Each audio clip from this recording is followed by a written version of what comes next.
I mean, the regime and their allies would be ready to retaliate. Hezbollah is already ready, as you know. Iranian officials, all their political and military officials have said, and they threatened that they will, of course, back Syria and that the whole region will burn. The Russians have said that they will help Syria. So I'm sure that he feels that he has strong support, and of course he wishes that it doesn't go through, but I'm sure they would retaliate if such an attack takes place. It's better late to have the Geneva II and as I said, it's better to have a political and diplomatic solution than to having a war that's going to tear Syria and the whole Middle East down. It's going to rip the whole region down. Saudi Arabia, the UAE, Turkey, Jordan, everybody will be, will be engulfed in this war if it happens.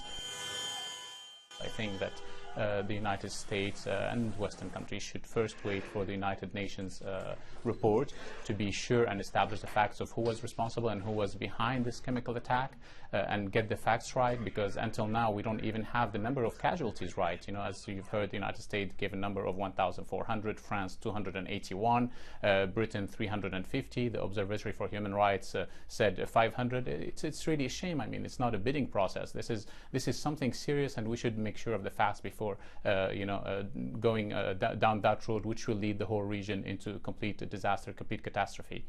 I think it's very strange that this attack happened just 2 days after the United Nations investigators arrived in Damascus on Sunday. And also we have to know that both sides have the capabilities of such attacks. There's a UN report a few months ago that suggested that rebel forces could have used these chemical weapons in areas such as Khan al-Assal in Aleppo and others. And also there were 12 members of Al-Nusra group who were arrested in southern Turkey in Adana and Mercia province in possession with 2 kilograms of sarin gas. We have to know that, and this is why it's very dangerous to take actions before we establish the fact, and without getting also the approval of the United Nations Security Council, because that would drag the whole region into a road that we really don't want to see it, and that it would be the worst decision taken in modern history. I hope that it doesn't go down that road. We've been telling him from the beginning that he should have moved towards democratic changes. He should have already called and allowed democratic parties to exist, and blocking this Islamist rise in Syria, those Al-Qaeda, Al-Nusra, whatever other groups. Unfortunately, he did not listen as usual. Unfortunately, he has allowed this to drag on. He has allowed all this interest in the region, regional interest to take part, and started arming and inciting sectarian violence, sectarian hatred.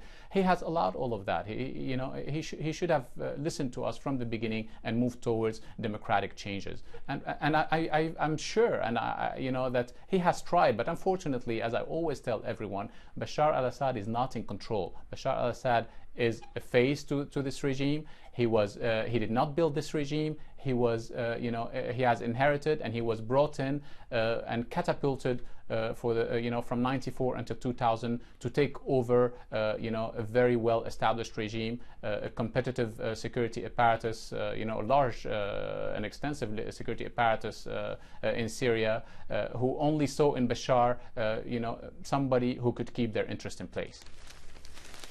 My formula would be to have this Geneva II conference, to put all our effort in Geneva II conference, bringing all parties, not just the regime and the coalition, who both of them do not represent the Syrian people, all secular parties and all parties who believe in our universal values.